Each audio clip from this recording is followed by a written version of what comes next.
Hey guys, welcome back to my channel unique girl Sunanda. ఈరోజు మనం ఈ వీడియోలో చూడబోతున్నాము మట్టి కుండలు. మట్టి కుండల్ని చూసాక ఎవరైనా వదలకుండా ఉంటారా? అలాగే ఈ సమ్మర్లో కొనకుండా ఉంటారా? నాకు తెలిసి ఇష్టపడకుండా అయితే ఎవరు ఉండరు. నేను కూడా ఒక కుండను కొనేసాను. ఈ కుండని ఇప్పుడు చెక్ చేస్తున్నాం అనమాట. హోల్స్ అనేవి ఉన్నాయా లేవా అని వాటర్ పోసి చెక్ చేస్తున్నాము. దీనికైతే ఎటువంటి క్రాక్స్ కానీ హోల్స్ కానీ లేవు, మొత్తం పర్ఫెక్ట్గా ఉందన్నమాట. కానీ ఈ మట్టి కుండలో వాటర్ టేస్టే వేరు అసలు. ఎంత బాగుంటాయి అంటే చల్లగా ఉంటాయి, అలాగే ఫ్లేవర్ కూడా చాలా బాగుంటుందన్నమాట. నేనైతే ఇక్కడ జస్ట్ ఊరికే చెక్ చేస్తున్నాను. ఈ కుండలకి పైన కలర్ వేస్తారు కదా, అది అంటుతుందా లేదా అని చెప్పి. లైట్గా అయితే అంటుతుంది, అంత బాగా అంటట్లేదు.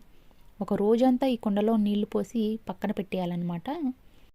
మనం ఏదైనా మట్టివి కుండలు కానీ ప్రమిదలు కానీ ఇలాంటి మట్టి థింగ్స్ కొంటే వాటిలో వాటర్ పోసినప్పుడు అబ్జర్వ్ చేసుకొని చిన్న చిన్న సౌండ్స్ వస్తాయి కదా, అవి మాత్రం భలే ఉంటాయి. మట్టివి ఏవైనా సరే మనం కొంటే మనం వాటిపైన ఇలా చాక్ పీస్తో మార్క్ చేసుకోవాలంట. నేనైతే ఈ కుండ కొన్నాక ఒక స్నాప్ తీసి పెడితే నాకు ఒకళ్ళు సజెస్ట్ చేశారు ఈ కుండని సాల్ట్తో వాష్ చేయమని చెప్పి.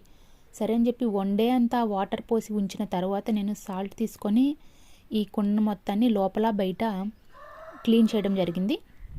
నేనైతే సాల్ట్తో క్లీన్ చేశాను. మీరు ఎలా క్లీన్ చేస్తారో కమెంట్ బాక్స్లో చెప్పండి. ఇప్పుడు ఇలా సాల్ట్తో క్లీన్ చేసేసాక మనం వాటర్తో మొత్తాన్ని శుభ్రంగా వాష్ చేసుకోవాలి. మనం ఆరోగ్యంగా ఉండాలనుకుంటే తప్పకుండా మనల్ని మనమైతే మార్చుకోవాలి. ఫ్రిడ్జ్లో వాటర్ని అవాయిడ్ చేసి ఇలాంటి మట్టి కుండల్ని తీసుకొని దీనిలో వాటర్ తాగడం మొదలుపెట్టండి. ఆరోగ్యంగా ఉండాలనుకుంటే తప్పకుండా పాతకాలపు పద్ధతులను అయితే పాటించాలి. కుండలో నీరు తాగండి, ఆరోగ్యంగా ఉండండి. ఈ వీడియో కనుక మీకు నచ్చినట్లయితే లైక్ చేయండి, షేర్ చేయండి, సబ్స్క్రైబ్ చేయడం మర్చిపోకండి.